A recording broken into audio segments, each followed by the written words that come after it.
Israel ने नौकरी देने के लिए भारत से संपर्क किया है। इजराइल को 10,000 कंस्ट्रक्शन कर्मी और 5,000 स्वास्थ्य सेवा में देखभाल करने वाले लोगों की जरूरत है। इजराइल ने भारत से कांटेक्ट किया है और इंडियन गवर्नमेंट से लेबर फोर्सेस के लिए कहा गया, तकरीबन 15,000 के करीब, जो कि जाहिर है कंस्ट्रक्शन वगैरह में उनको जरूरत होगी। हिंदुस्तान ने अब मैन पावर भी सप्लाई करना शुरू कर दी है इजराइल को। ये मैन पावर है, वर्कर्स हैं, और मेरे ख्याल में कुछ लोग हैं जो उनकी आर्मी में भी, क्योंकि एक तरफ इंडियंस को बुलाया जा रहा है, दुनिया में आए काम करिए, उनके लिए कॉरिडोर खोले जा रहे हैं, और एक पाकिस्तान है जहाँ पे हमारे लोग जो हैं वो भाग रहे हैं।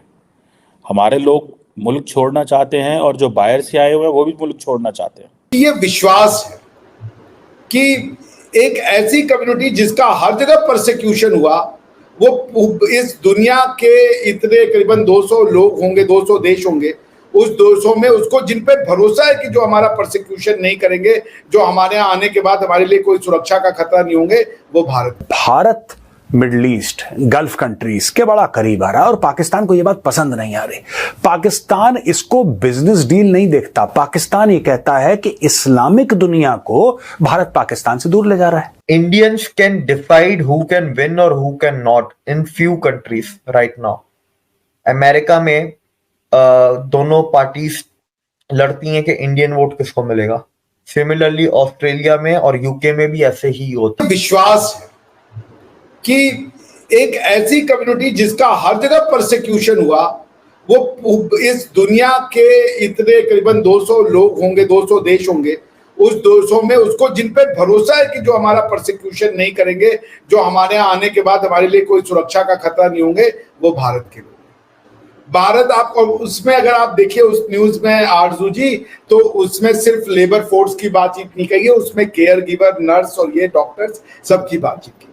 So they are asking for Indian talent because they feel safe with Indian. Why do they feel safe with Indian? Aarzoo ji, question ये है कि हमारा आपका तो खून एक है, खमीर एक है, लेकिन आप वाले जो इंडियन, जो पाकिस्तानी बन चुके हैं, वो क्यों दुनिया के लिए खतरा बन चुके हैं? तो ये आप सोचिए, दोनों मोनोथीज्म। यहूदियों ने कहा है कि ये जो है बुतों को पूजा करने वाले खराब लोग हैं, ये कहने वाले यहूदी हैं, और भूतों को पूजने वाले एक इन दिस टर्म हिंदूज है। हालांकि हम उसको भूत नहीं कहते, हम उसको विग्रह कहते हो, एक अलग चीज है। लेकिन पॉइंट ये है कि एक जो कहा कि भूतों को पूजने वाले गलत है, दूसरा जो भूत अभी भी पूज रहा है, ये दोनों दोस्ती हो रहे हैं। सोचिए इसका डीप मीनिंग सोचिए। This shows the credibility of the people of India. आज मैं सुन रहा था हमारे पॉलिटिशियन राहुल गांधी जी को, मेरा दिल एकदम टूट गया। वो कह रहे हमारे यहाँ रिलीजियस परसिक्यूशन होता है। एक कम्युनिटी जूस जो कि सारी दुनिया में इस बात का ढिंडोरा पीटते नहीं थकती है कि हमें पूरी दुनिया में कहीं भी अगर कहीं परसिक्यूशन का सामना नहीं करना पड़ा तो उस देश का नाम है Bharatvarsh.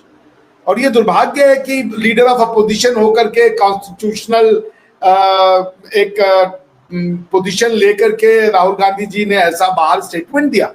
This aches my heart, this is demonising India. वो इंडिया को समझ नहीं पाए। फिर ये तो इसको तो कहा जाना चाहिए बिना किसी लाग लपेट के। और आप इसको देखिए, इसको ऐसे समझिए, अभी कुछ दिन पहले हमारे यहाँ अबू धाबी के वो भी आए थे, क्या नाम है, क्राउन प्रिंस। तो एक दुनिया में अंडरस्टैंडिंग हो रखी है। अरब भी नहीं चाहते कि कोई तुर्क उनका जो है इस्लाम छीन के उनके ऊपर बैठ जाए।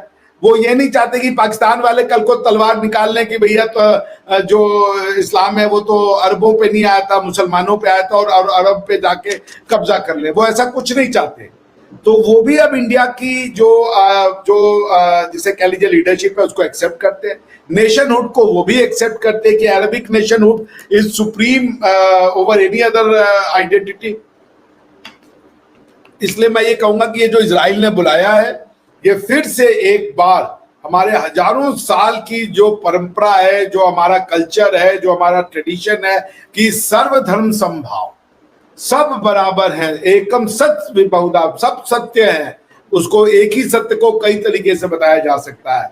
और अहम निजा परोवेती गणना लघुचेत साम, यानी कि छोट तेरा मेरा करने वाले छोटे, ये जो हजारों वर्ष से हमारे जहनों में डाला गया, हमारे दिमागों में डाला गया, हमारे मस्तिष्क में डाला गया, आज आप उसका ये परिणाम देख रही है कि सारी दुनिया आंख बंद करके भारतीयों पर ट्रस्ट करती है तो यही है, उसको आप, यही मैं समझता हूँ। इंडिया की बड़ी दोगली पॉलिसी होती है। वो बज़ाहिर तो कहते हैं हम फलस्तीन के साथ हैं, ये है वो है, लेकिन इस वक्त वाहिद अगर ग्लोबल साउथ का मुल्क जहां इजराइल की हमायत है तो वो हिंदुस्तान के अंदर हिंदुत्व के जो हिमायती हैं मोदी के, वो कर रहे हैं क्योंकि मुसलमानों का कत्लेआम हो रहा है। और मुझे याद है कई साल पहले मैं किताब पढ़ी थी, एक ऑस्ट्रोव्स्की है, वो मोसाड का एजेंट था, उसने किताब लिखी बाय वे ऑफ डिसेप्शन। उसने कहा कि 1984 से खुफिया तावन हो रहा है इजराइल का और इंडिया का ऑन द न्यूक्लियर प्रोग्राम।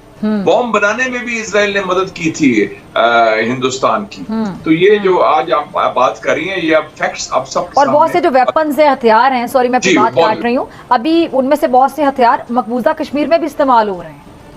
बल्कि ये इनका ट्रेड ऑफ है कि इंडिया जो उनसे हथियार भी लेता है, इंडिया उनको सपोर्ट भी कर रहा है। और आपने देखा यूएन जनरल असेंबली के रेजोल्यूशन में इंडिया ने फलस्तीन के हक में वोट नहीं दिया, बाकी दुनिया के ममालिक ने दिया जो ग्लोबल साउथ के हैं। और एक और चीज हुई है कि हिंदुस्तान ने अब मैन पावर भी सप्लाई करना शुरू कर दी है इजराइल को। ये मैन पावर है, वर्कर्स हैं, और मेरे ख्याल में कुछ लोग हैं जो उनकी आर्मी में भी, क्योंकि इमरजेंसी है, इजराइल की जंग हार रहा है वो फलस्तीनियों से, तो इस वक्त वो इजराइल को जरूरत है बंदों की, तो वो इंडिया सप्लाई कर रहा है मैन पावर को। 80,000 की एग्रीमेंट हुई है for the man power supply, अफरादी कुव्वत को फराहम किया जा रहा है। वर्कर्स में एक्स सर्विसमैन। नमस्कार दोस्तों, आज की एक और नई वीडियो में आपका स्वागत है। और जैसा कि इजराइल में अभी युद्ध चल रहा है, तो वहाँ का जो इंफ्रास्ट्रक्चर है वो पूरी तरह से डैमेज हो गया है, और उसको जो है वो वापस से मेंटेन करने के लिए इजराइल ने इंडिया से वर्कर्स की मांग की थी, और बहुत सारे वर्कर्स इंडिया से वहाँ पे गए भी थे काम करने के लिए। और उनका बिहेवियर और उनका काम करने का तरीका और उनकी जो ऑनेस्टी है, जो ईमानदारी है काम को लेकर के, वो देखते हुए इजराइल ने इंडिया से और भी वर्कर्स की मांग की है कि जो इंडियन वर्कर्स हैं वो काफ़ी अच्छे हैं, और हमको ऐसे ही और भी वर्कर्स चाहिए जो कि आके इजराइल में काम कर सकें। और ये जो वर्कर्स हैं ये काफ़ी ज़्यादा मेहनती हैं, और मेहनती होने के साथ साथ ये जो वर्कर हैं वो ऑनेस्ट हैं अपने काम के लिए, और बाकी चीज़ों के लिए भी, जो भी काम करते हैं ईमानदारी से करते हैं, मेहनत से करते हैं। इसलिए जो है इजराइल ने वापस से इंडिया से वर्कर्स को मांगा है, और ये देखकर पाकिस्तान को बहुत मिर्ची लगी है। पाकिस्तान का मीडिया उसके ऊपर दिन भर डिबेट करता रहता है, क्योंकि इनके यहाँ के वर्कर्स को कोई ले जाता नहीं है। वैसे भी इजराइल ये लोग जाएंगे नहीं, लेकिन अलग किसी कंट्री में भी इनके वर्कर्स को कोई लेके नहीं जाता है, क्योंकि ये कामचोर के साथ साथ बेईमान भी हैं, तो इनको कौन अपने यहाँ एक्सेप्ट करेगा।